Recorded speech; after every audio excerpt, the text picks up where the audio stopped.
had all kinds of problems, and I never know what comes next. This morning, we're in the middle of doing the show, and then all of a sudden, boom, we get this horrible hum and hiss in our headphones. And Oh, I just had to take I just put them back for the first time and they actually work, but I ended up having to take them off so that I could not go crazy. But they sound good now. I'm good now. David, you good? Okay. Oh, David's good. All right. Take your so time, Barb. I was gonna say, so I went out to mark the alpaca farmer's house last weekend. Oh, there you go. You I talked may to him know a this lot, right? guy. Wait. I know this guy. He listens to me and he knows Skunk Baxter of Steely Dan. That's right. And he calls all the time. There you are. So is he a nice guy or is he Oh weird? yeah, yeah. It Good. was so fun. They have 44 alpacas, Wow. and they have like a big house, and then the other house has an apartment, and then there's a garage barn, and then there's a big barn. So we went over to the barn, and it had kind of like paddocks on three sides. And so we were standing kind of back there by the little office in the barn. And so all these alpacas came and looked at us. And it's like having 22 ETs look at you at the same time. Oh, that sounds freaky. It is kind of weird. They got they got their hair cut. So they have little tufts on their head and this long neck and these big eyes. And they stand there and look at you, you know. I heard Oh, that maybe I'm confused, but do alpacas spit? no, that's a llama. Llama, okay. I had a Llamas, feeling I was wrong on that, but no, alpacas are probably not quite my height, I would say, okay. full grown. They're like a miniature llama, but they're very gentle, but they like each other. They don't really like hanging out much with people, but They made an it's not like exception you for can you. pet them. Huh? They made an exception for you because you're so cool. Well, it was just, I was in there with the owners, so they just came in on three sides and I see these little heads looking at me. It's so weird. It's kind of fun. It Nice. actually sounds cute. Yeah. Don't get to see critters like that too often. No, and I need to call that guy because he said he can get uh I always get the name confused. Skunk Baxter on the program because I don't know if he told you, but he used to be in the Doobie Brothers. He was in Steely Dan. He is also a defense contractor for the military. So he's a rock and roll musician, but he's also a very high clearance military, I don't know, inspector, Hmm. inventor, something like that. Really? Yeah. So I've intended to have him on the program. I've just, What does he play? he plays guitar and a little bit of pedal steel guitar. In fact, I'll send you when we're done here. I'll send you him playing a Steely Dan song called "Ricky Don't Lose That Number." Uh, And I like that song. oh my God, it is so good. The lead singer is no longer with us, I guess. So they replaced the lead singer with this guy from a group called Venice. And Venice is actually made up of the children of the Lennon sisters from Lawrence Welk. Oh, wow. Kind of weird. And they sound great. And the guy who is singing lead on Ricky Don't Lose That Number, this number or that number, whatever it is really, really, really good. I think you'll enjoy it. And this guy has got the biggest mustache. He is the only person I know who has a bigger mustache than James Bolton. Wow. All right.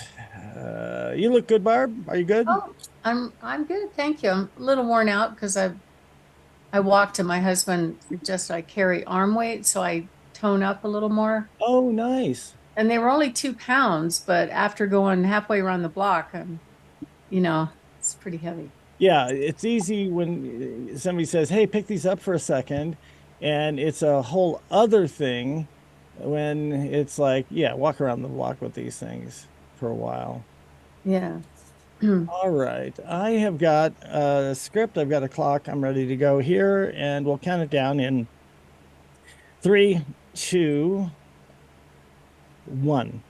Hi, I'm Richard Randall, and welcome to Your Real Estate Voice with Barb Schlinker. She's the owner of Your Home Sold Guaranteed Realty, and this is the weekly radio show that informs and educates you on how to buy or sell real estate with Colorado's real estate authority. That is Barb Schlinker. Barb Schlinker is a retired Navy veteran. Barb is an author. Barb Schlinker is also a pilot, and Barb and her team enjoy all that Colorado and the Front Range have to offer. Barb, always great to be talking with you. Now, every week, the Real Estate Voice covers great information about the housing market and one of people's largest assets, that is the home. Barb, what are we going to be talking about today? Well, Richard, I'm excited about today's show. I try to keep the topics current to what's going on right now. So we'll start with what is going on with the housing market. We are seeing a slowdown happen for sure. The question is it going to crash? If you watch some of the bloggers that are up on YouTube, the sky is falling in their view. And it's all very much tied to interest rates. So we're going to talk about that. And then because this comes up on almost every transaction, I wanted to discuss how a home seller should prepare for dealing with their sewer line or their septic system when they're selling a home.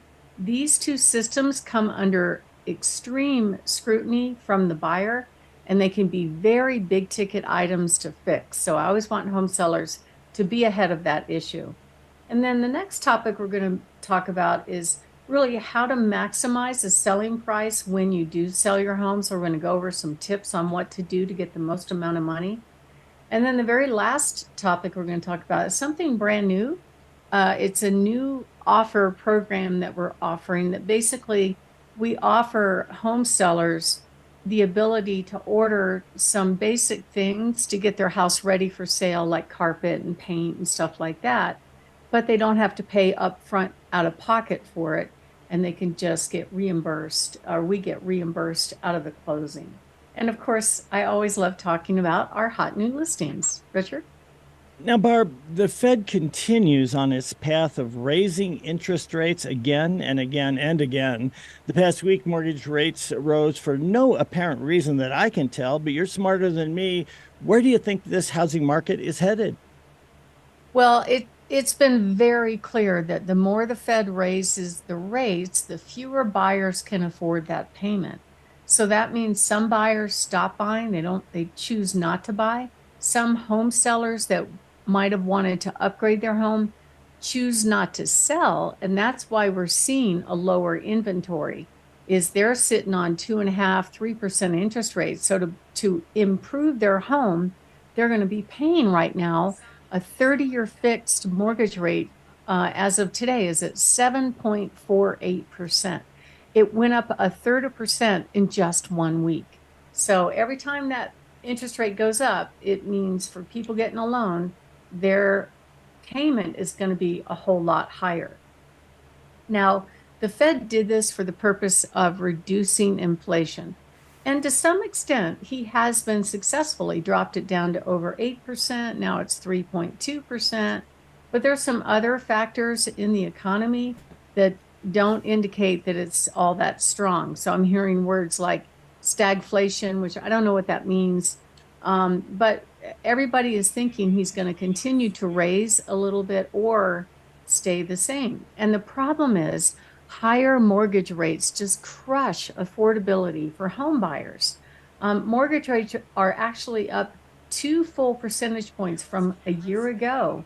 And it also has an impact on the number of available homes on the market as well, because if people are thinking of making a move to maybe a bigger home or downsizing to a smaller home, they've got to reconsider what is their payment going to do if they're having to pay 7.5 now versus there's 2.5 or 3% interest rate that they're sitting on right now. And what they call that is would-be home sellers that are reluctant to move is they're stuck with what's called the golden handcuff. They have this awesome low interest rate, and if they buy another home, they're going to pay much more. In fact, right now, a typical buyer would pay about $420 more a month than they would have just a year ago. I mean, that's amazing. And, so some of these buyers out there are either going to sit on the sideline and rent, or they're going to find some other solutions. Some of those solutions actually are getting an adjustable rate mortgage. So you remember when we had all these back in the early 2000s, Richard? I do, and they would go up over and over again. But people who bought the homes didn't really understand how much they were going to go up when they first bought the home.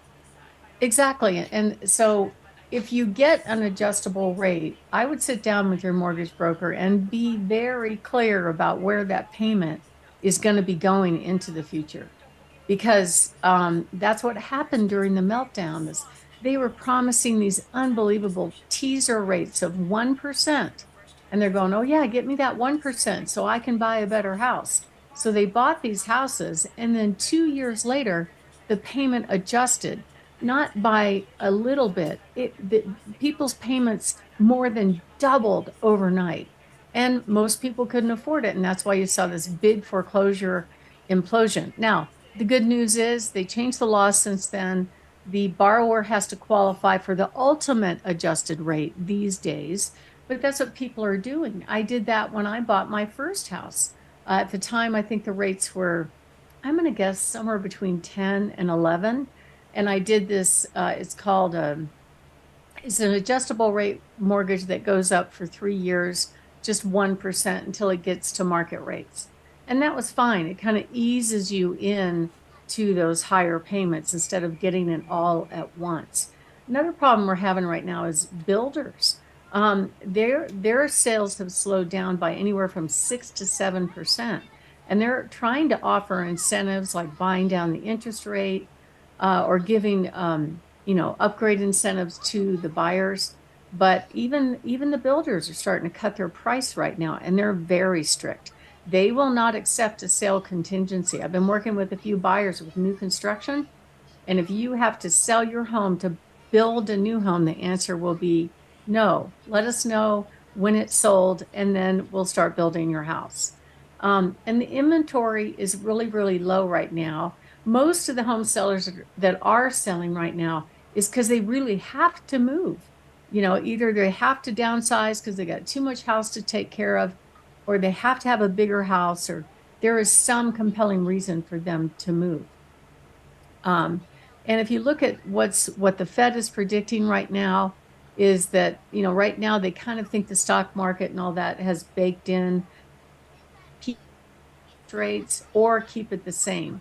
We don't really know right now, but the people that are buying, I would definitely suggest that you take a hard look at what's out there. Maybe consider some alternative type of mortgages, like an adjustable rate mortgage or something like that. So my name is Barb Schlinker. I'm the broker owner of Your Home Sold Guaranteed Realty. I'm on the Barb Schlinker team. I'm also the host of this show, Your Real Estate Voice. And we're talking about how the interest rate surge could actually cause a home price drop. And next up, what we're going to talk about is what home sellers should do and expect to see in the coming market, and what they need to do if they need to sell in this current market condition.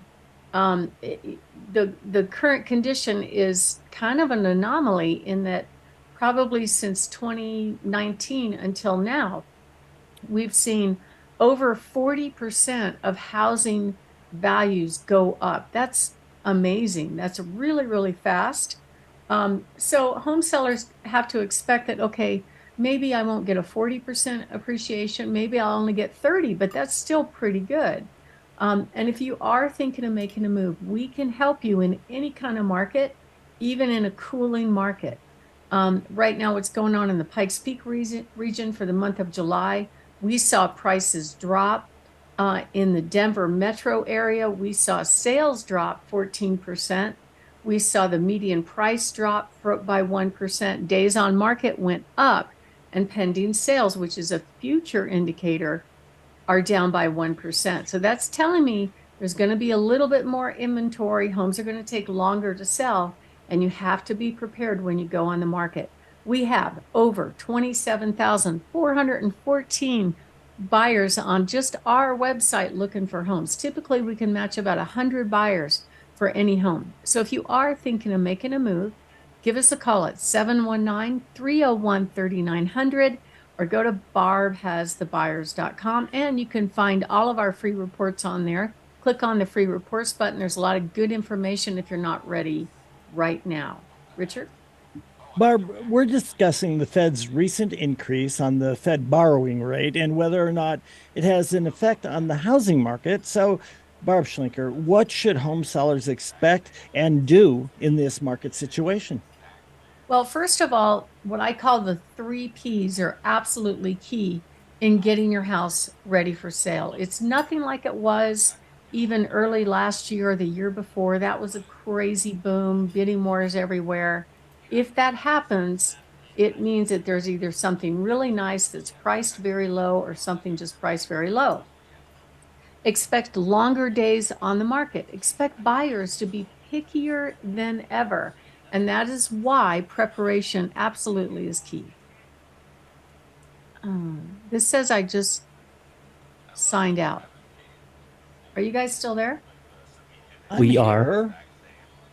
We are Okay. still here. Come back, Barb. Come on back. We didn't mean to kick you out. Freak me out. The Zoom thing pops up and says, your meeting has ended. Go in peace. I'm like, what? What? Go Okay. in peace. All right. That is. Did you used to be a Catholic? Still a Catholic? Yes, yes. Well, there Closet, you go. closet Catholic. Yeah. So, all right. So, what should home sellers do? They should make sure that they prepare their home to get the highest price. That means pricing it right. We sell homes year round. Don't worry about the season. For some people, they may not be ready to sell right now. They want to time the market for their own needs, and there's nothing wrong with that. A lot of people are saying things to me like, did we miss the big market? Did we miss the boom? No, the prices are still 35 to 40% higher. You didn't miss anything. But the way you get your home sold fast and deal with the pain of showing and people coming through your house and inspections and all that as quickly as possible is to make sure you get those three P's right: preparation, pricing, and hire the right agent that knows how to promote it and help you do those three things: preparation, pricing, and promotion. And that's what we do. And right now, the stats are that fewer buyers really want homes that need work. They don't want to do that. They don't want to fix anything. So I get the question a lot, well, shouldn't I just give a carpet allowance? No, that doesn't really work. And the reason it doesn't work is buyers can't visualize fresh carpet when they walk in. Now, there are some situations where you might just have to deal with it. I talked to one of my clients today that's got a couple of dogs, and one of them is a senior citizen, and he gets sick sometimes and leaves a mess. So she didn't want to put new carpet and have them have accidents. And that makes sense. But we can deal with that by letting the agents know what's going on. But it's key to get the pictures right, because buyers are eliminating at least 88% of the homes based on the online presentation. So if you don't get that right, they won't come and look at it. And so home sellers need to know how to make sure that their home is marketed so their buyers won't reject their home out of the gate. If it needs work, it needs to be priced low. If it doesn't need work, it needs to be priced what I call realistically versus optimistically. So if you are thinking of making a move, go to barbhasthebuyers.com. We'd love to sit down and do an in-home free consultation on what to do, what not to do to get your house ready for sale, show you what your home will sell for, and give you a really good idea what you'll put in your pocket when it sells. And you can reach us at barbhasthebuyers.com or call us at 719-301-3900. Richard? You're listening to Your Real Estate Voice with Barb Schlinker of Your Home Sold Guaranteed Realty. She really is the voice. And if you're thinking of making a move, call Barb at 719-301-3900 or visit barbhasthebuyers.com. That's barbhasthebuyers.com. We'll take a short break. When we come back, we'll be talking about sewer and septic systems and how home sellers should prepare when they're selling their home. That's right after this. Stay tuned.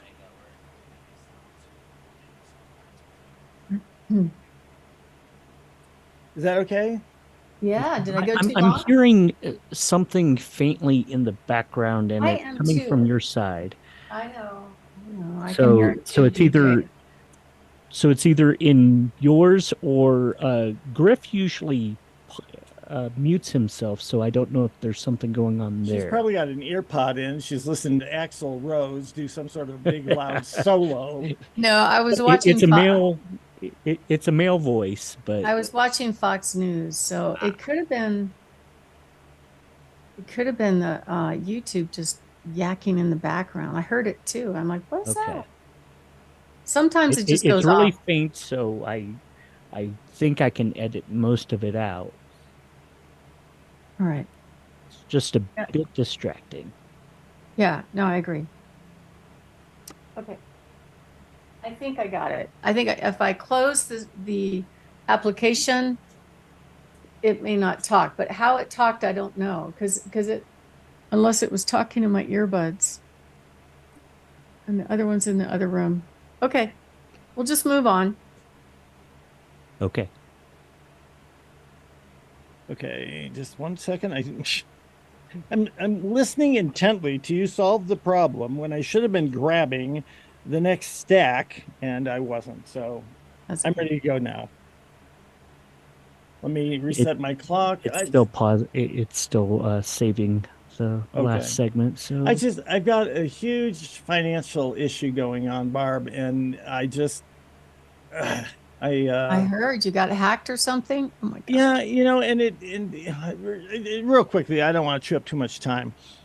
I think what happened was I stopped at a gas station, I put my credit card in, it wouldn't work. It said see cashier. I just pulled around to the other side and tried putting gas in on the other side. It wouldn't work. It said see cashier. I'm like, screw it. And I just drove to a different gas station. I don't know what would have happened if I went in and saw the cashier, but in any event, based on that gas station, it tried charging me $150. And so, to their credit, Chase shut everything down right then. But it's a mess. I went in person to two Chase banks to try to talk about it. Neither one of the people wanted to talk to me. Both of them just said, well, you really need to just download the app and that'll walk you through it. And I'm like, I don't want to download the app. I want to talk to a real live person who can answer my questions. And I don't think it's too much to do this. And we have two accounts. It happened on my individual account, which is much smaller than the other one. The other account is a joint account and it's actually pretty substantial. And I just want to know, is there a possibility that this thing has been hacked over here? I, you know, it doesn't matter what the bank is, what the gas station, what the restaurant. I mean, service these days is just freaking horrible. And I can tolerate that at a restaurant, but when it's my money, I expect somebody to say, okay, let me walk you through what happened, what we can do, all of the rest. And I don't know about this. Final word. So they shut down that debit card. They're going to send me a new debit card. I'm like, could I just go to the bank and pick up the debit card so I don't have to worry about it being in the mail? Oh, I'm sorry, we can't do Oh that. no. So now for the next 4 or 5 No. days, I have to run out and keep checking the mailbox or hoping that somebody doesn't swipe the dang thing because they knew what my address was. And of course, they'll send them a new credit card. We'll just go snag that one. I, I, I don't think they live in the real world. Am I? So help me with this, Barbie. So I did they trust you drain so it? much. Did they drain? What's that? Did they hack in and drain your account? Is that what they No, did? they so far they did not. And but help me with this logic because I trust you a lot.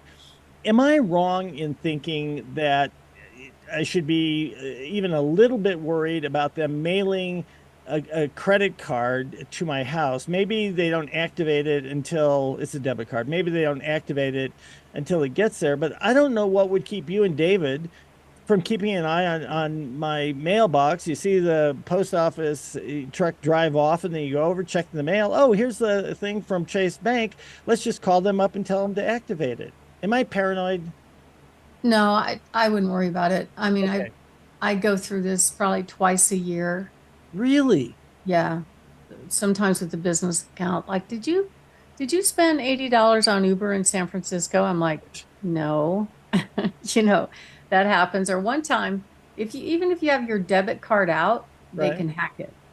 And I was in Texas at a conference, and the next thing I know, I'm getting all this gas, like not a little bit of gas, like $180 of gas bills Like all you're across filling up a Texas. diesel Yeah. semi or something. Yeah. Somebody hacked the card, but they took it off. But I've gotten the best result from calling the phone number on the debit card and then ask to get to the fraud division, That's what I'll do then. That's what I'll do. and then have them tell them, I need my debit card. You're going to have to express it out.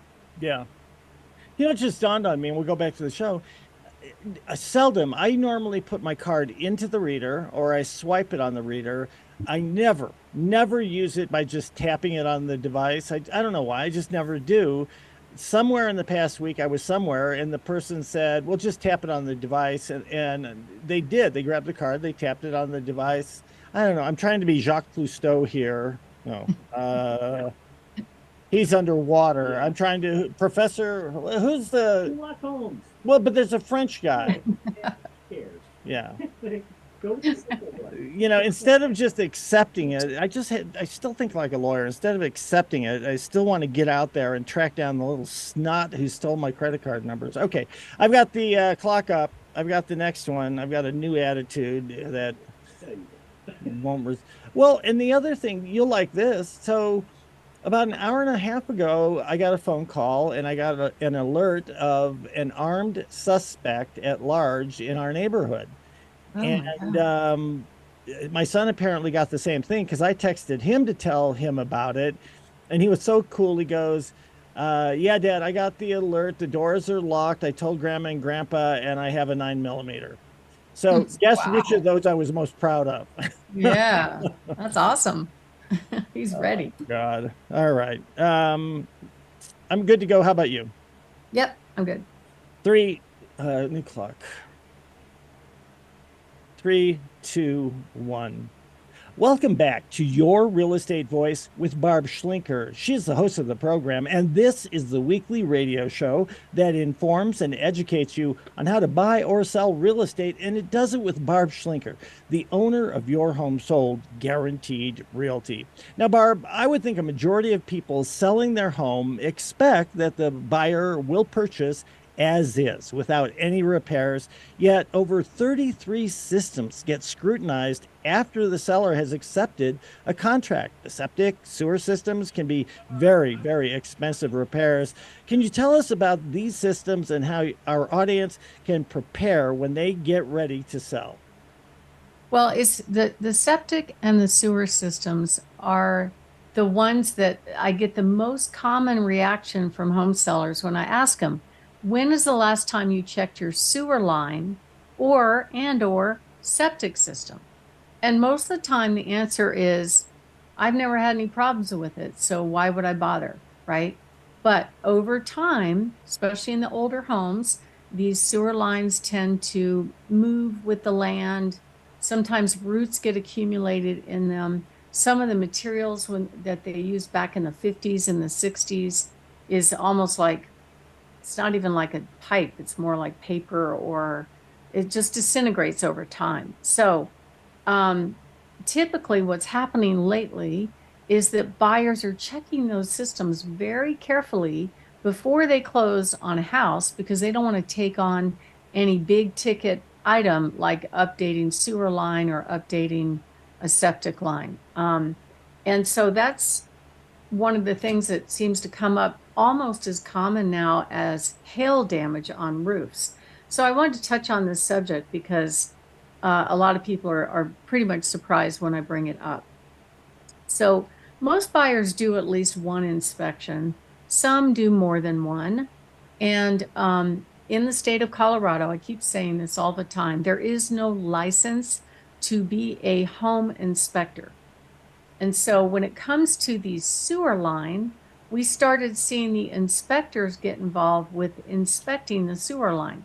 Now, theoretically, the inspection is supposed to be a surface inspection of what they can get to and what they can see. They're not supposed to be tearing the house apart. And then the agents are not your friend, the buyer's agents in this process either.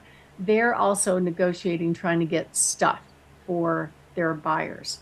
So here's what's going on with sewer lines. It started probably about 2016. I've been doing this since the 90s, but 2016, all of a sudden, these inspectors are coming in and they're starting to run sewer scopes. Initially, they were doing them through the toilets, which was scratching up the toilets, through the tubs, which is also a bad place, scratching either the toilets or the tubs or whatever. And then they started, um, if they can't find what's called a sewer clean out in the yard, which is typically in newer systems, I'd say homes built after maybe 2004 or something. There, it looks like a white pipe with a white kind of square looking screw on top of it. That is a sewer clean out. And for newer sewer lines, it is code to have those. However, it's not required on the older homes. So how do they check the sewer line to see if it's intact?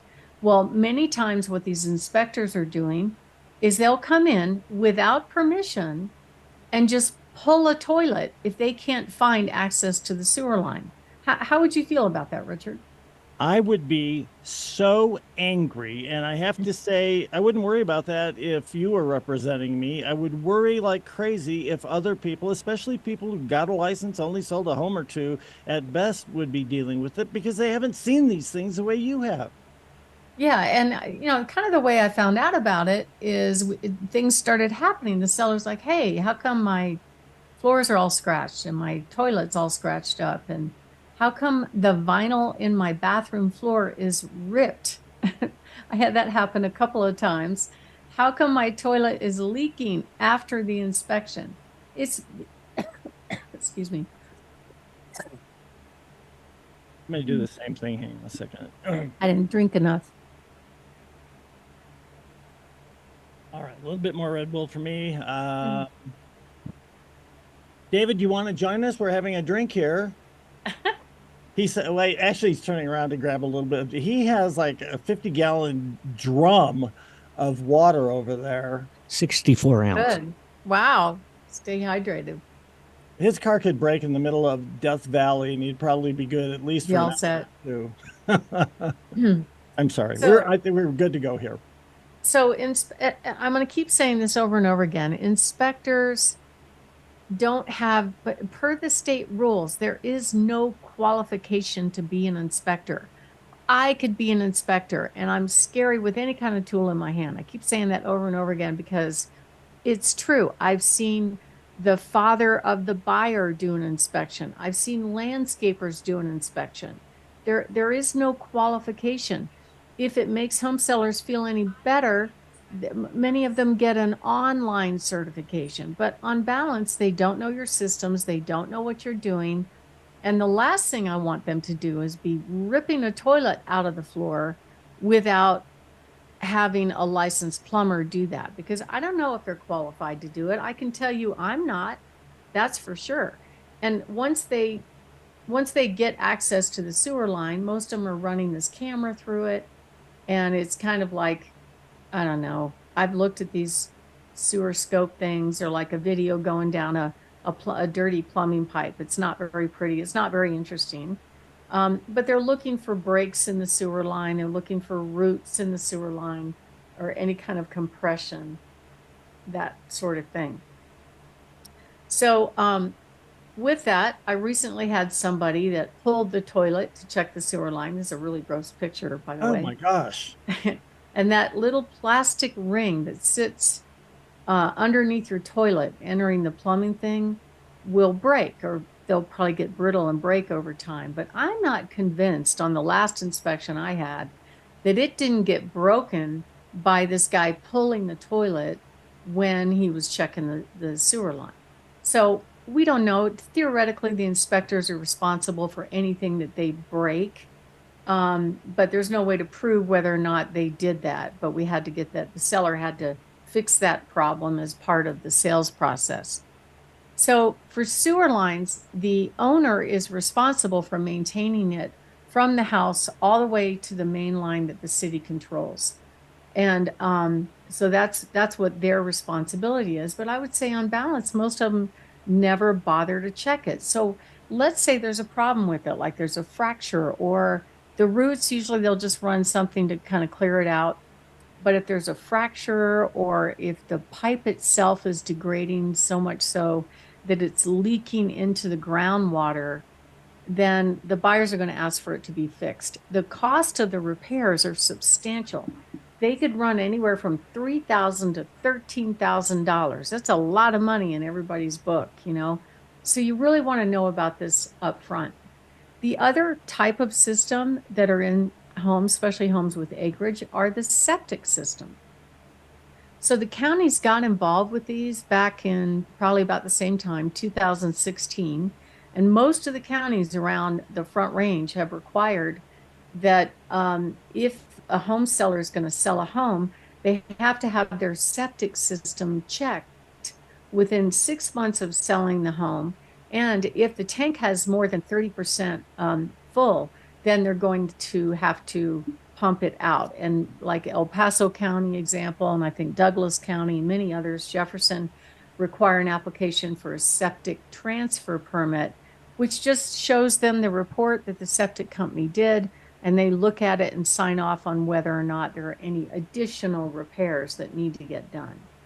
And one of the things that happened to me more recently regarding a septic system is with all these rains that we've had across May and June and July, what happened, because it was uncommon to have that much rain, many times the rain was overwhelming the leach fields of the septic system and causing them not to function properly. So if the home seller had to have their septic inspection done during this period, it would show a soggy, overloaded leach field, and then the septic inspection company would say, "Oh, you got to replace that. That's going to cost $26,000." Ouch. And you know, I had a seller almost bail out over that recently, but it was just because of the heavy rains. So I brought in another contractor that I trusted. He goes, "I would have never done the inspection." Just the night before this inspection, we had 2 to 3 inches of rain up in North County. So I mean, it was the wrong time to do the inspection. And the seller asked the inspector not to do it. He goes, "Well, I can't. I might lose my license," which was just BS. You know, there's no license police hovering over his shoulder. So he put in a bad report about the leach field to the county. And then we had to bring in another contract to look at it after we had 4 days of non-rain to show that it was functioning properly. So you got to stay ahead of this. And unfortunately, it's the seller's responsibility to deal with the septic. Now, I know there is one county, Teller County. Initially, they started doing it, but it overwhelmed their offices, so they're not requiring it anymore. But the buyers are still going to ask for the septic system to be checked out. So I do recommend you regularly, oh God, forget that word. I do recommend that you pump it periodically, usually every 3 years. And there are some septic companies that will actually charge you to get access to the lids. A lot of the tank lids are buried, so they might charge you $1,000 or so just to dig holes to get to the lids. Sometimes the septic inspection companies will recommend that you get what's called lid risers, which is just a plastic cover on there to show access to the actual tank for the septic system. But that is not required. It's just a recommended thing. And sometimes these septic companies try to sell you these things that cost about $600. I'm Barb Schlinker with Your Home Sold Guaranteed Realty. I'm the host of Your Real Estate Voice. And we are talking about septic and sewer systems and how they're scrutinized for a home sale. And when we come back, we're going to hit on simple things you can do. Do that again. Simple things you can do to be fully prepared for your inspections. Richard? Barb, I don't think the average person understands how many pitfalls are out there, but you're keeping an eye on them. You're listening to Your Real Estate Voice. That's Barb Schlinker of Your Home Sold Guaranteed Realty. And we're talking about home inspection problems that home sellers often face. Barb, what are some of the other tips that your listeners should know about? Well, I would definitely look at the system up front, like bring in a licensed plumber to check your sewer line and see if you have any problems. The service might cost a few $100s just to take a look at it, but then then you can plan ahead. The worst time to find out you have one of these major repairs is when your home is under contract, you're starting to pack your boxes, you're getting ready to go, you think it's all over, oh, I got to do this monster repair, which could cost tens of thousands of dollars. So you don't want that. We include with our certified pre-owned home program an actual pre-inspection and a sewer scope. I actually had one seller that the first buyer that we went under contract with did 5 sewer scopes. Now, the fall before, he had just put $13,000 upgrading the system. But she was determined to find something wrong with it, but she never did anyway. She backed out. We got a new buyer and everything was just fine. But you want to make sure you, within 6 months of your planned sale, you have your septic system checked out and sewer line you can do at any time, just so you know up front if there are any problems with it, because you don't want to deal with that in the throes of moving. Richard? You're listening to Barb Schlinker of Your Home Sold Guaranteed Realty. This is your real estate voice. And if you're thinking of selling your home and you want to get the most money, of course, the person you're listening to Barb Schlinker of Your Home Sold Guaranteed Realty. This is your real estate voice. And if you're thinking of selling your home, of course, you want to get the most amount of money. Call Barb, 719-301-3900, or just visit barbhasthebuyers.com. A lot more to come. When we come back, we'll be talking about the 5 keys to maximize the selling price when you do sell your home. Stay tuned for that. I'm sorry I freaked out. At the end, we've got a monitor that's always on here. You can't miss it. It's KKTV News. And so they popped up that, armed suspect that they were looking for. Oh, there it is. Let me get that again. Can they catch him? It's it's right next door to my house. Oh, that's a problem. So I just want to take a picture of it to send to my son and my wife. I mean, you always think, I think of people who are in the neighborhood that I know that are like right next to the golf course and other places, but this is, you can't see our house because there's some trees and there's part of their house in the way. But boy, it doesn't become abstract when you're looking at this. So I apologize. I just wanted to get a little bit more video of it to send to my wife. And Is he a prison escapee or something, or just kind of I crazy? actually don't know. Um, there's, I actually don't know. I will say the home that they kept showing, the guy who lives there moved there a couple of years ago, and he's a little bit of a pain in the butt to some of the neighbors because he always leaves his construction equipment or their trailer out on the street, or he has, way too much. He's just, it's like he's trying to run his business from his home. Yeah. And oh, wait a minute. Now I'm seeing a car crash. Just indulge me on this if you would for a That's moment. fine. Got Uh, plenty of time. uh, because part of what I was thinking is, yeah, that is my house. Part of what I was thinking is this guy's kind of sketchy, and it wouldn't surprise me. Originally, I thought it was one of these deals where somebody robbed a place or somebody carjacked a driver or something and happened to be driving in that area when they finally tracked him down.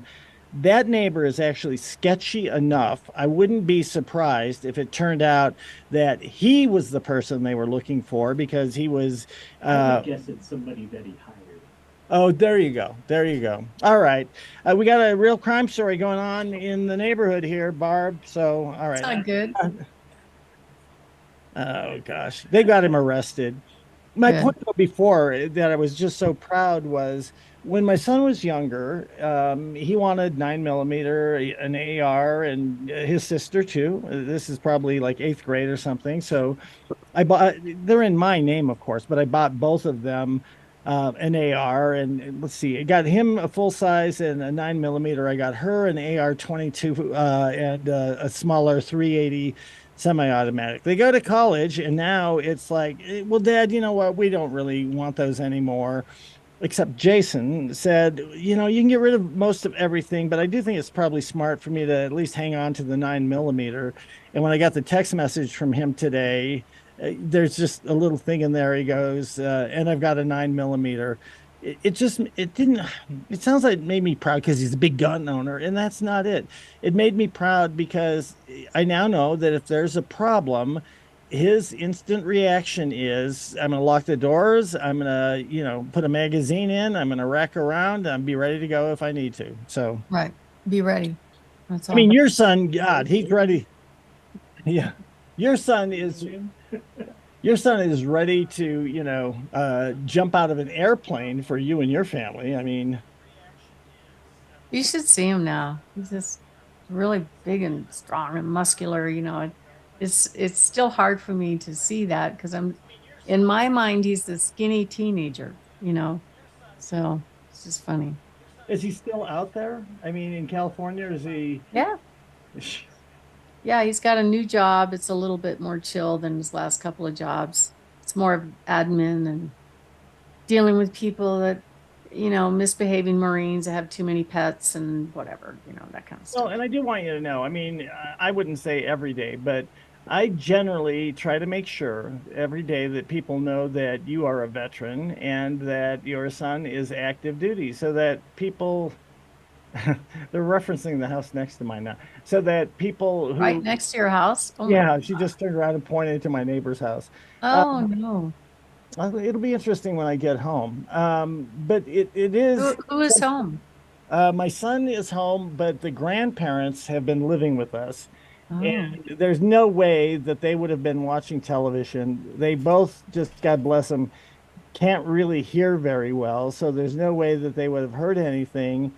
Hopefully, this is good. I guess we need to make sure that they are on that reverse call list so that they would have gotten a call because I got a text, my son got a text, but my wife did not get a text at all. So we need to make sure the grandparents are on there and, How you know, did you get a text? I don't know. I mean, I have no idea. Oh, peak alerts, El Paso County. So apparently there's something called peak alerts, which it may have been how they got this. And I don't know. It'll be interesting to get home and find out how this all works and how. I signed up for peak alerts back during the fires. Can you tell her? Is your mic on? Tell her about that. Yeah, peak alerts is a system how you can be alerted to things like that. I know I signed up for it to get 911 alerts during the fires, Mhm. the Waldo Canyon and all of those fires. That is so good because I was out of town for that, and there's no way that, I mean, we're in Steamboat, so there's not a lot you can do up there, but you at least can tell your neighbors and others who don't You're know. like, I hey, mean, get out of there. yeah, exactly. Yeah, right. A lot of people don't. Well, and I get the Amber Alerts and I get weather alerts on my phone, but not that. That's Well, why I have to say again, I apologize for this chewing up so much of the showtime here, but it's okay. it doesn't happen very often, and Yep. I think I'm ready to start No. the clock here. And and I really do. I hate to, pontificate and tell people how important it is for them to have a firearm of some nature, but this is exactly, the story. You don't think it's going to be, oh, it'll never be in my neighborhood until it is in your neighborhood, and all of a sudden it is, and you better be prepared in some fashion or another because if you think that this is only going to happen, in oh my I God. told Uh, all right. I'll be forward, let's get back to the show. I'm chewing up too much time here, but I will Oh, it's all right. be looking forward to getting home and finding out all the details. Um, and You know, I especially, had I had somebody work for me that did property management and she wanted to right, focus on all the nice areas. So she had more expensive rental homes that she rented, right. she managed. And one was in the Broadmoor. And Well, go and ahead. this I probably have told you the story, but so the person that rented it was a trust account baby from the Frito-Lay Corporation. Wow. And she, of course, she paid, years in advance rent kind of thing. But she had a boyfriend. Apparently, they were into drugs. She also had a daughter at school. So apparently, they got into a fight one day. She left the house. She called the police. The SWAT team showed up, the SWAT team, and he didn't come out of the house. So they just blew every door, every window, blew in tear gas. And he got away, by the way. Gee. And you probably, knowing you, you have somebody to deal with every circumstance. So you probably did have somebody who was, capable of working on how you get tear gas out, smell out of your carpeting and out of your house. But Oh my God. She's telling me this story, and I'm starting to sweat thinking, okay, I'm going to get sued. This is bad because it ended up at the time, the house was worth about 500,000. And the police did about $250,000 worth of damage to this oh house my God. with the blowing. I mean, every door and every window was blown through with bullets and all kinds of stuff. And I have to say, sometimes I wonder. I mean, I back the blue, but there are times when I have to wonder if they go through a lot of this. Maybe it's just extra precaution, but sometimes I honestly do wonder if it's like, no, wouldn't it be fun to, blast this thing off? I'm sure they had fun. Yeah. So nobody got hurt, and the But, guy gets away, but and she ended up, oh, and this was the funniest thing. So the tenant, okay, actually sued the seller to get her security deposit back after doing that. And she won. wow. She won her case. Wow. And we still need, speaking of getting your property back, we still need to figure out a time for people who are squatting, because I've run that past a couple of folks I know, and I'm like, well, would you listen to, 15, 20 minutes of somebody explaining what the problem is with squatters and how the best, you can hope to accomplish? The one thing that nobody knew that it's a civil matter and not a criminal matter. Everybody assumed that you deal with the police, the sheriff's department, and nobody anticipated that they were going to say, look, our hands are tied. You can take them to court and then we can come out and evict them after a certain amount of paperwork and time is done. Everybody assumed that you come home from vacation or a wedding or whatever, you call up, you say, I got people in my house. They show up, they arrest everybody, you get your house back. Nobody knows the truth of that. I think it's just more important than ever before. And I'm pretty sure that every person who hears you explain that is going to say, well, I guess that person knows what the heck is going on. And next time I'm thinking or my coworker is thinking about selling, that's who they're calling. It's a lot of risk to have an empty house, I think. Well, and that's where we're at now because that's where I said that's his construction trailer right there. That's why we said that one of the issues when it comes to who is home is the two grandparents. The grandfather can barely move at all, and she can just kind of hobble around. And if Jason weren't there, they don't own a firearm. If they did, I wouldn't trust them to use it. They'd probably shoot me when I came home and then claim that it was on accident. No, Are it was you, you. Yeah. are you guys, what channel are you watching? KKTV, and they just spent 12 minutes on it, and now they just switched to something else. But it was KKTV.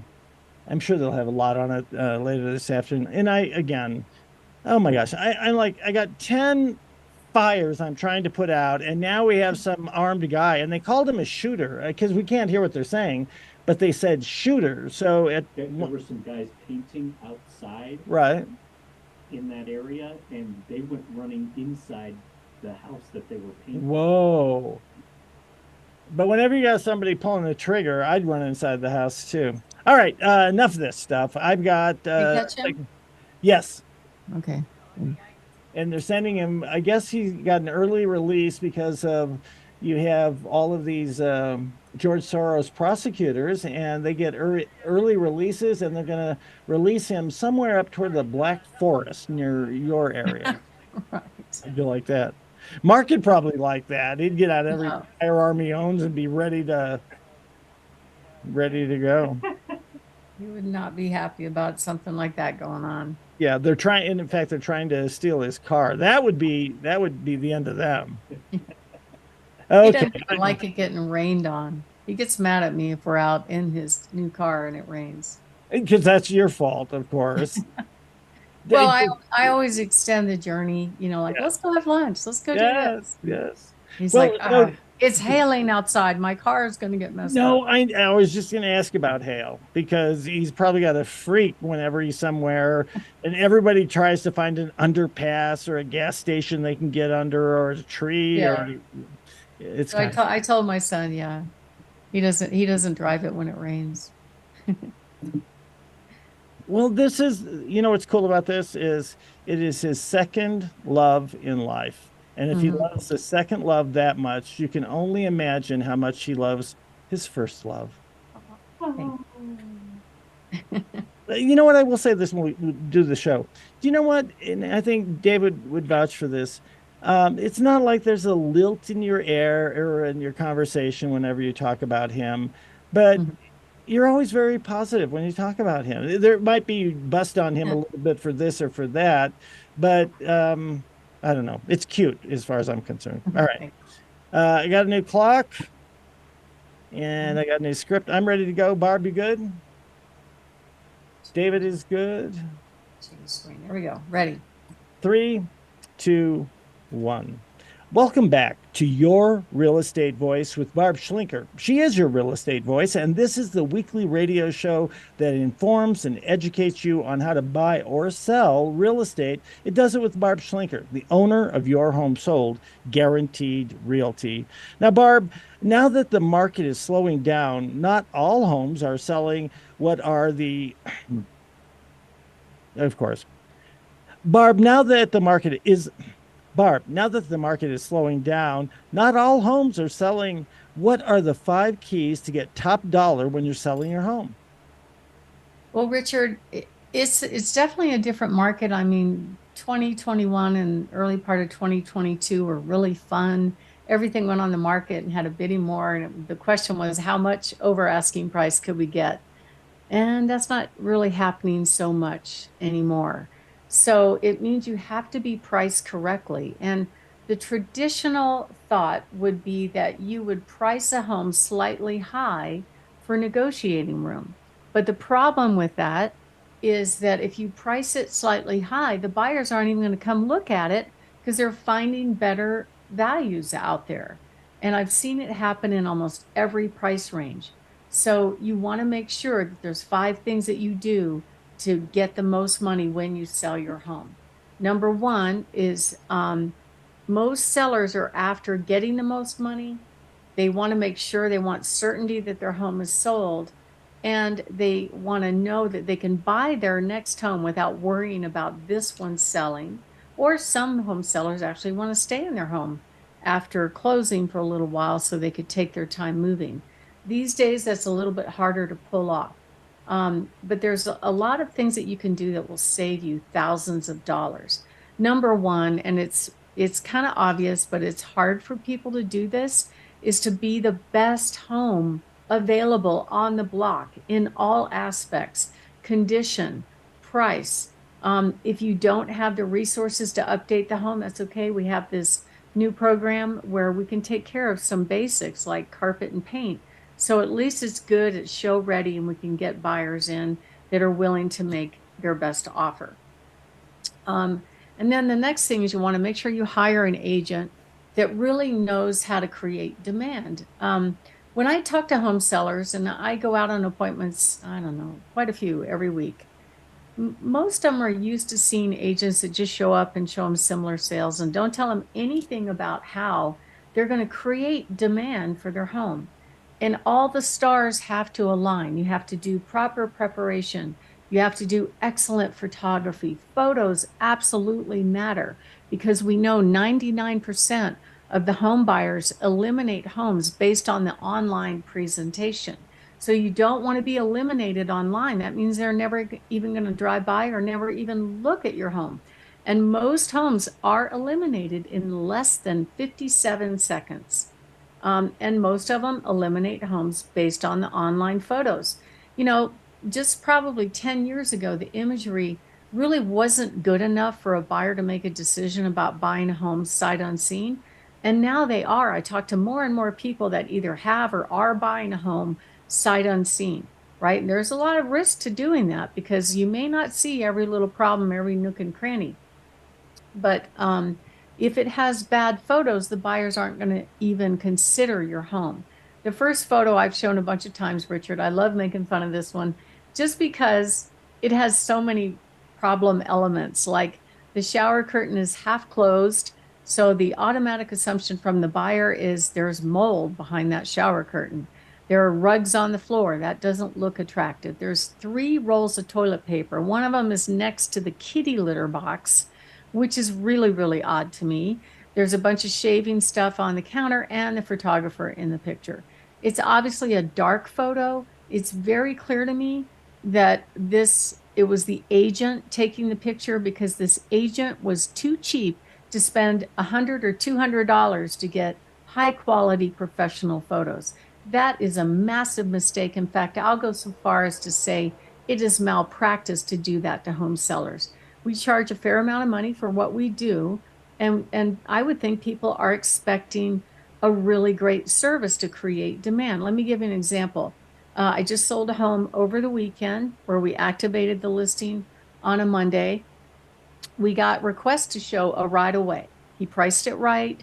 The pictures look really good. All of his preparation getting the home ready for sale was amazing. He put luxury vinyl throughout the home. But he moved most of the furniture out. So that gave me an opportunity to digitally put furniture in. And overall, the product online looked fantastic. We had a great turnout at the open house. We ended up selling it the first week for over asking price. But what was really interesting to me was that the offer of the person that bought it was written days before she ever saw the home. So that Wow. tells me she made that decision before she ever went and looked at that house. She knew that was the one. And she did whatever the seller wanted, basically, in terms of price and terms and all that to get that house. So we have a proven system. We also already have a database of over 27,414 buyers in waiting. And if you have to sell a home first before you buy, that becomes a big ball and chain and dilemma for the houses that you're going to buy because it takes away the certainty of the home seller to know that their home is going to be sold and sold on time. We actually have 64 cash buyers, high net worth cash buyers that'll make an offer on your home. We have a trade up program, and we have all different kinds of things that can really help you as a home seller get the home sold fast and get it sold on your terms at your price with the least amount of hassle. Some of the things that you can offer are things like maybe to offer to pay some of the buyer's closing costs so they can get a lower interest rate. That would make the home more affordable. Remember when Scott was in the studio, Richard, and he was talking about how somebody didn't come look at his home because the price was too high, but they didn't know they offered a lower interest rate. Okay. Remember him talking about that? I do, and that's why it's so important to have somebody like you, like Scott. Scott, great guy. Yeah. There are little things if somebody just takes a cursory look at it online or however, they may not pay attention to something that makes a huge difference. It makes a difference between taking a pass on a home and buying a home that is a great deal for them and brings them 20, 30 years of happiness. Right. And because of the sticker price on the home, that buyer wouldn't look at that home, right? But something, I don't know, somehow he wandered in and looked at it and he finally got it explained to him that they're offering really, really low interest rates. And he ended up buying that brand new home because it was a better payment and a better buy for him than an existing home that was older that didn't offer these financing vehicles. And I will go so far as to say that many of the agents out there showing homes, they don't read the fine print. I can't get them to read the one line that says how they set up appointments. And then they call and complain, well, I want to see it now. Why can't I see it now? And anyway, that tells me they're not even reading the one line. I don't even think they're looking at the multiple listing service.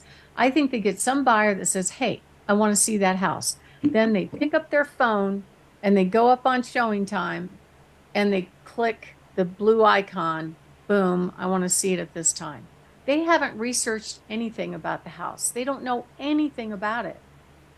And yet they're going to handle one of your largest assets and make thousands and thousands of dollars for that sale. So if I'm a buyer right now, I would demand that my agent know everything there is to know about that house before I walk in the door.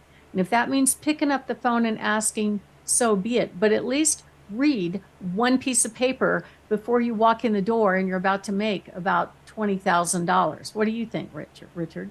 I think you're right. When you start saying it's tiptoeing around malpractice, or it certainly is something maybe not illegal, but it's not ethical. That's not how you treat people.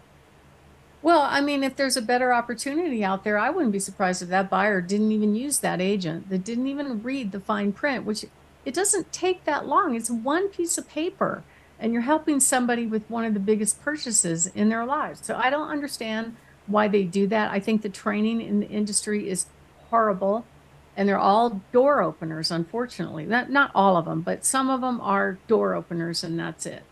But not all real estate agents are the same. And some of the programs that we offer a trade up program, we offer a cash offer program. You can find out about all of those if you go to barbhasthebuyers.com or give us a call at 719 301 3900. Negotiating is a problem too. Did you know, Richard, that most agents are not trained on how to negotiate? Did you know that? I didn't until you told me that, and that is stunning. That's one of the biggest ingredients in terms of working out an entire sale or purchase, whichever, and to not know how to negotiate. Yeah, I mean, what is the agent's job? The agent's job is to sell a home, right? To help people through the process because it's not a process that you do every day.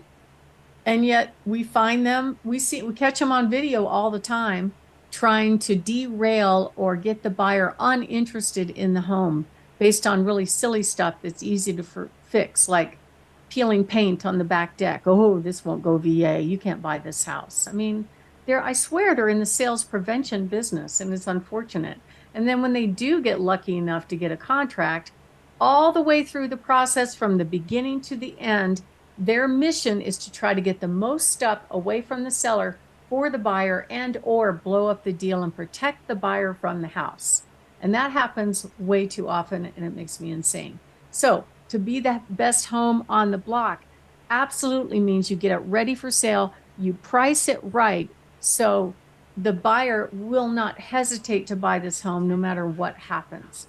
And I think that's very, very important that you get an agent that really knows how to do that. And that's what we do. We give people tips on what to do and what not to do to get their house ready for sale, tell them how much they're going to put in their pocket, give them really good strategies on how they get top dollar so they win when they sell their home.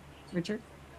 We're talking with Barb Schlinker of Your Home Sold Guaranteed Realty, and you can reach Barb at 719 301 3900. That's up and down the front range. You've highlighted three of the five keys to maximize your sale price when you're selling your home. A, be the best home that's on the block. Create demand with aggressive marketing. Did I say B on the first one? I did, I think. Let me just go back to that. You've highlighted three of the five keys to maximize your sales price when you're selling a home. A, be best on the. He's the best. 3, 2, 1. You've maximized three of the five keys to. Geez. You've highlighted three of the five keys to maximize your sales price when selling your home. One is to be the best home on the block. Two is to create a demand with aggressive marketing. And three, solve buyer problems. Tell us a little bit about the last two, Barb. Well, negotiations are critical. And, it can be a win-win if everybody's talking. It's not a fight necessarily, but, sometimes it's unreasonable. Like recently, I called a buyer's agent because we had just been through a whole inspection with the previous buyer that walked away, and he fixed everything. So then this buyer comes in and says, we want $1,000 off the price because we don't like the sub panel in the garage. And so I just called him. I said, really, are you really going to terminate this $565,000 sale over $1,000? And he goes, no, but I have to ask for something. That was his paradigm of negotiating. That's what he thought negotiating was. So we use reverse psychology. I said, you know what? What we didn't put in the contract is the buyer's going to get a home warranty. Okay, so we will do that, and we'll make sure you have smoke detectors or whatever else you're asking for, and then we got it closed. But it's just very interesting. And then I think the very last thing besides negotiating is absolutely critical out of the gate that you price it correctly. That doesn't mean you price it too high. If you price it too high and slowly walk the price down, you're actually going to net less money. It's just the opposite of what you would think. And we know how to do that. And every seller that agrees to do that ends up getting top dollar. Just to ask Larry and Judy. He told me up front, I want the most money. I said, well, you don't get the most money by overpricing. Price it down here. He goes, but I still want more money. I said, it's okay. So we still went on the market at the realistic price. We had 40 people at the open house. I presented 6 offers. I played mom against dad, and I ended up getting him 50,000 over asking price. And he was really happy. Richard? When he said he wanted more money, you got him more money and you knew how to do it. That's Barb Schlinker, your home sold guaranteed realty. And you're listening to Barb on your real estate voice. It is your home sold guaranteed realty. You can talk with Barb about those guarantees by calling 719 301 3900. We're going to take a short break. When we come back, we'll be talking about our new Get Your Home Ready to Sell offer. Stay tuned for that. You don't want to miss it. Did we go too long? I think within his poquito, I think it's within his margin of error, which I actually don't know what his margin of error is, but he always makes it work. So the answer is, I think, no, We're okay. We're okay. Yeah. All right. Was I too rough on the agents? No, gosh dang it. I mean, seriously, the decorum for a show like this would never allow for me to be the talk host and say, Barb, you've got to be kidding me. They're going to mess up a $500,000 sale over $1,000 because they feel like they have to find something. You've got to be kidding me. We got to do that one day. Just go over the top. Well, just not over the top, because I think I said the same thing that Barb was saying. I just threw all kinds of passion into it. Let me go to the men's room. I'm exhausted. I'm gonna have to just doing get that. more passionate, I guess. I'm like, oh, I'm gonna get saying that. I wonder how many real estate agents listen to the show. I hope a lot. I hope they're taking notes going, I don't do that. Some are gonna know who I'm talking about. I met her last week. Wait, she's the one who represents me. Uh-oh. Yeah.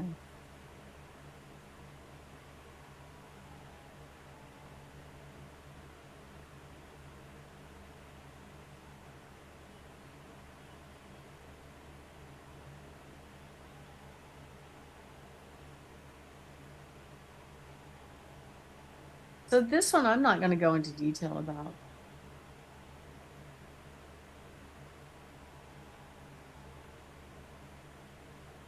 What's this one?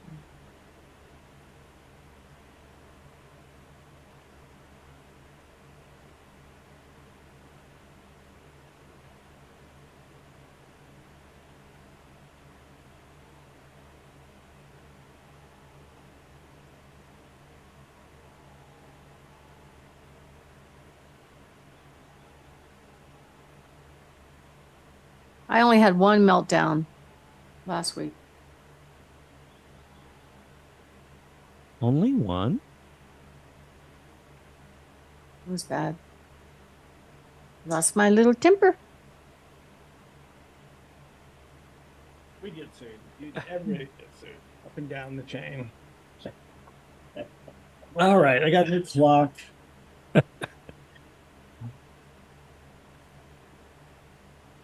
Yeah, it's always agents playing shenanigans at the last minute, You know trying what? to use leverage. And I just used it right back at her. I said, okay, fine. If that's what you want, we're not closing. They, Title was telling me, you can't do that. I said, watch me, you they know. don't expect running into somebody like you. I mean, you can steamroll over a lot of people. I would not, honestly, I wouldn't want to be negotiating against you no matter what, whether it was the roster of my kids' little league team, whether it was $1 million lawsuit. I would not want to be negotiating against you. And I negotiated against a lot of people and seldom, I don't remember ever being intimidated. I'm not saying I'm intimidated, but I'm saying you know exactly what's going on. And, some of these people don't realize how obvious their bluff is and how stupid they look when somebody calls their bluff, especially when it's going to cost their client money. I mean, isn't that the bottom line? Is you're supposed to make as much money for your client as you possibly can? Yeah. I mean, it's just that what happened was the seller wanted to pick somebody cheaper to do clean the carpet, which was in the agreement. Yeah. And okay, fine. Well, we cleaned the house first, which was in our agreement. And then the carpet cleaners came back in and just made a mess. Got the Really? floors all muddy and the counters muddy, and they didn't clean up. They actually sent pictures to the seller and said that we left that mess. And so the walkthrough happens, and the buyer's agent's complaining that it's dirty. I said, no, we just cleaned it. And she goes, well, I can send you pictures. I said, no, that's all right. We'll just send somebody out and we'll get it cleaned up right away. She goes, well, I'm taking the key out of the lockbox. I'm like, well, then we have no way to get in to do that. And well, and so the side agreement between the buyer and seller is the buyer was going to pay 1,500 for this stackable washer and dryer, and she was just going to Venmo the money, right? Right. So they're at the closing table. She Venmos 1,200, not 1,500, holds back 300. So of course the seller's calling me going, what in the hell's going on? I'm like, what are you talking about? I said, I know that the floors are dirty, but we didn't do it, but we're trying to get the keys so we can go back in there and clean it up. And they said, well, they only sent us 1,200. And I'm like, oh man, that lit me off, because I talked to the agent. I said, what are you doing? Why'd you only send 1,200? She goes, well, until you clean it, we're not going to pay the rest. I said, that was not the agreement. And I'm sorry that you have the key, so we have no way to go clean it. We have to come get the key to go clean it. We're happy to clean it, even though we didn't make this mess, you know? And I said, that you can't just, do a rug pull game. This is a young couple and every penny is important to them. And I lit off on that poor agent. She's probably like, holy shit, I pissed her off. But You could have told them that's one person you don't want to do that to. no, everything was fine until she played that game. And I said, okay, well, so then title needs one more document signed. I said, no, we're not doing it. Not until they pay the full 1,500. And even title was mad at me. They're like, you can't stop the closing. I'm like, I can, and I am, Watch me. I like that. Watch you me. know? And so she goes, yeah, but the money's here and everything. I said, I don't care. I said, they are holding back she goes, well, that washer dryer deal wasn't a part of the contract. I'm like, it doesn't matter. It was the agreement, and it needs to be made. We were happy to go back and clean. She's dropping out there. It turned out she didn't take the key. Your It was feed in the is lockbox. freezing on our side. That's that? feed, not free feet. Feed. Oh, anyway, it got worked out, but always drama in the very end. So Okay. I'll keep this one. You want me to keep this one a minute shorter? Um, sure. It really doesn't matter.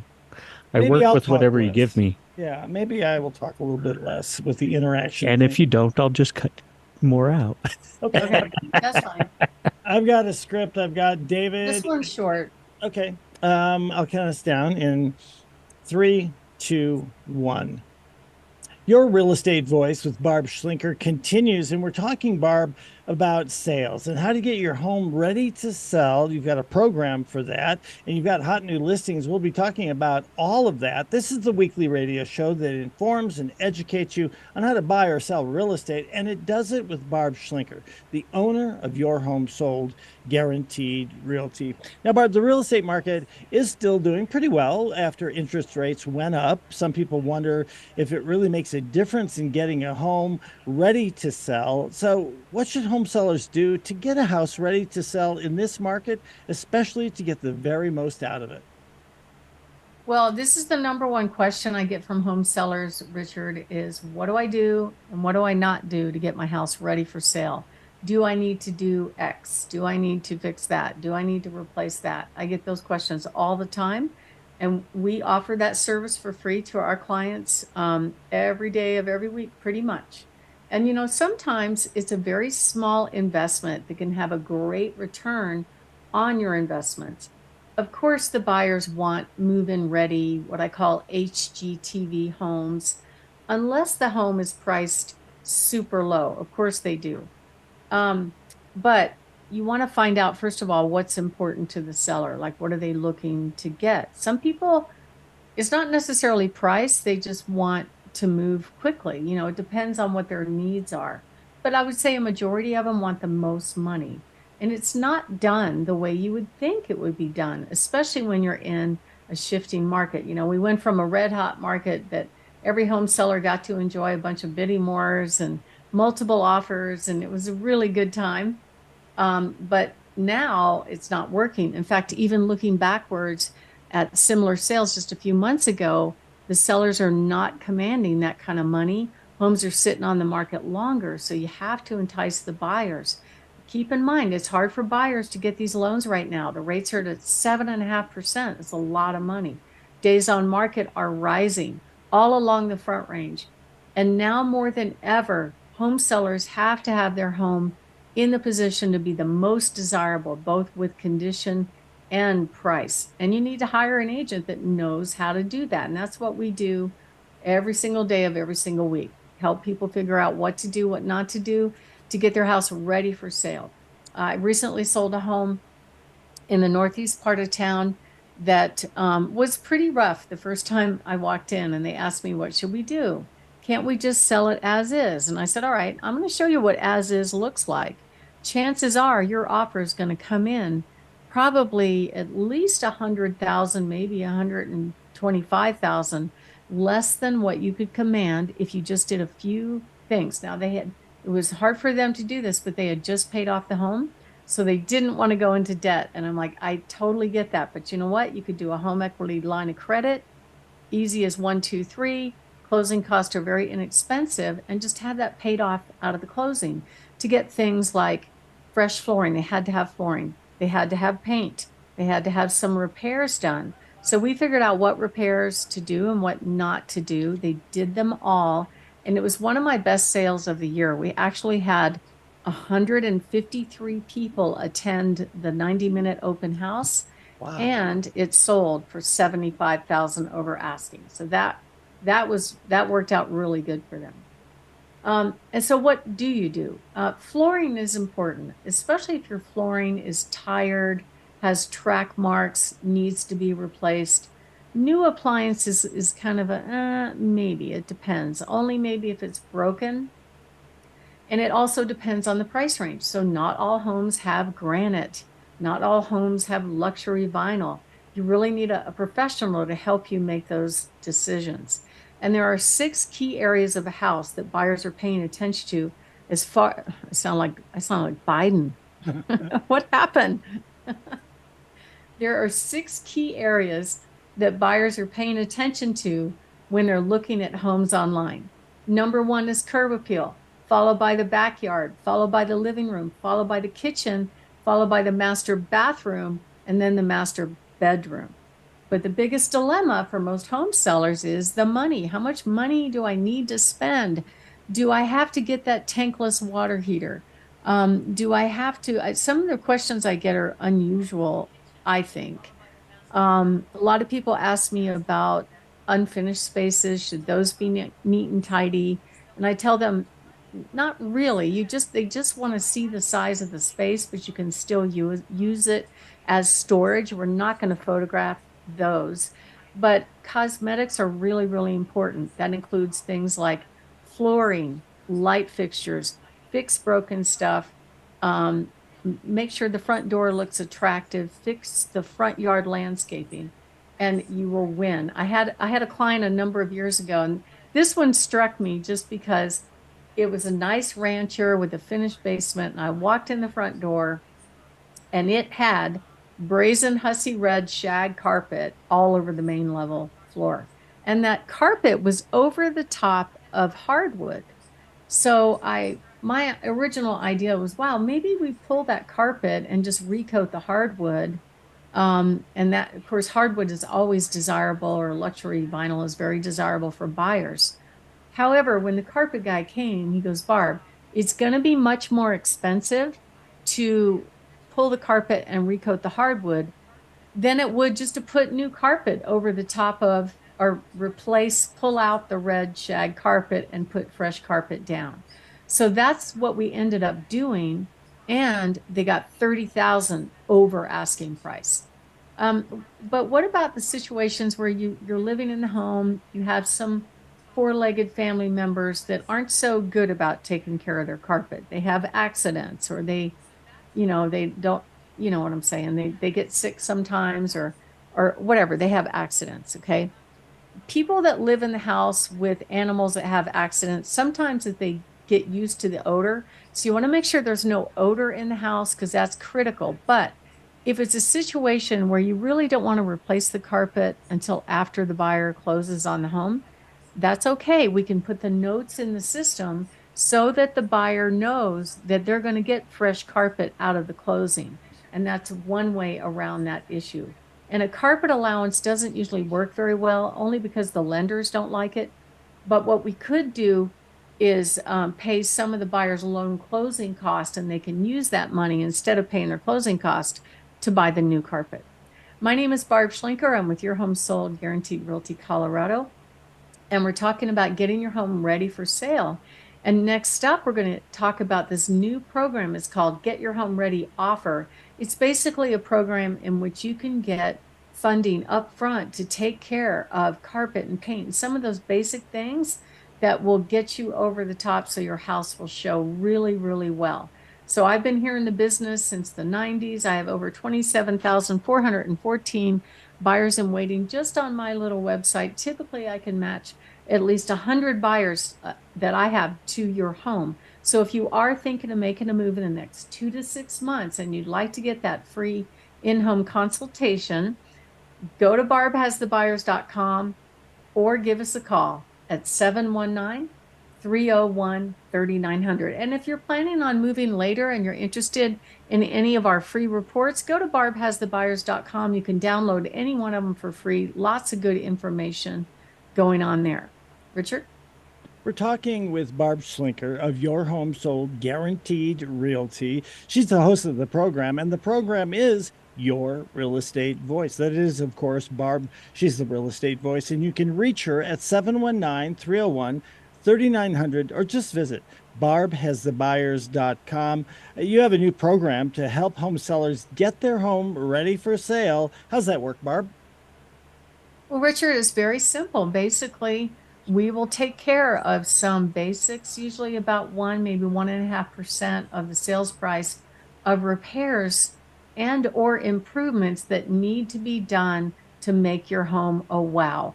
You would not believe how many homes I have seen just an unbelievable transformation just based on simple stuff like flooring and a little bit of fresh paint here and there. But for this program to really work well, you also have to price it correctly. That means pricing it realistically versus optimistically. Of course, picking the right agent to make sure that the photos and the presentation are wow, so the buyers don't pass up your home online. And most buyers actually will not buy a home that needs work. They'll just turn their nose up at it because they don't have the cash to do those repairs. That's really the problem. So this allows you to maximize your sales price. That way you could get higher offers and sell your home for top dollar. To find out more, go to barbhasthebuyers.com. Richard? Barb, time for the lightning round. Some of the hot new listings that you have. Now, you're the host of the program. You know these homes inside and out, up and down the Front Range. Tell us about them. I do. Well, I have an adorable starter home in the 80909 zip code on 122 Swope, priced under 265. That's a great buy. Another adorable starter home in Woodland Park on 720 Fullview, priced at 389. We also have a really great, huge home. It's 5 bedroom, 3 bath. This home, even though it's not perfectly updated, it's on a double lot. You could park a trailer. Massive home, over 3,000 square feet, priced at $425. We have a gorgeous, customized and remodeled home in prestigious Briargate at 7810 Conifer Drive, priced in the low fives. And we have a beautiful 2-story in very, very desirable Ridgeview at Stetson Hills on Chivalry Drive, priced at $475. We have another great home in Pueblo West on Escalante Court, priced in the upper threes. And we have 2 homes in one. We actually have 2 properties like this. One of them is a older home with another separate home that you could either use for commercial or mom-in-law quarters, priced in the mid-4s. Another great home on Rock Creek Mesa on 2 acres, and another 2 home in one, priced at $599 in downtown Colorado Springs. And it actually has a second building that's being rented out right now. The tenant's been there for 5 years. So that's amazing. We have a beautiful 2-story and very prestigious northwest part of Colorado Springs on Native Circle, priced at $535. And this home will make your eyes water on 549 Mohawk Heights in Florissant, priced at $2.5 million on 35 acres. It is being used right now as an Airbnb with a detached storage facility, and it is spectacular. Richard? You've been listening to Your Real Estate Voice. It airs every Saturday. And if you're thinking of making a move, call Barb at 719-301-3900. Or as always, visit barbhasthebuyers.com. Remember, you can see replays of the show on Barb's YouTube channel, Barb Has the Buyers, or listen to the podcast on all of the popular platforms, Apple Podcasts, Spotify, iHeartRadio. Thanks for listening this weekend. Reach out to Barb. Just call 719-301-3900. Thanks for listening. Barb, you have a great week, and the listeners as well. Thank you. You too. I think that works.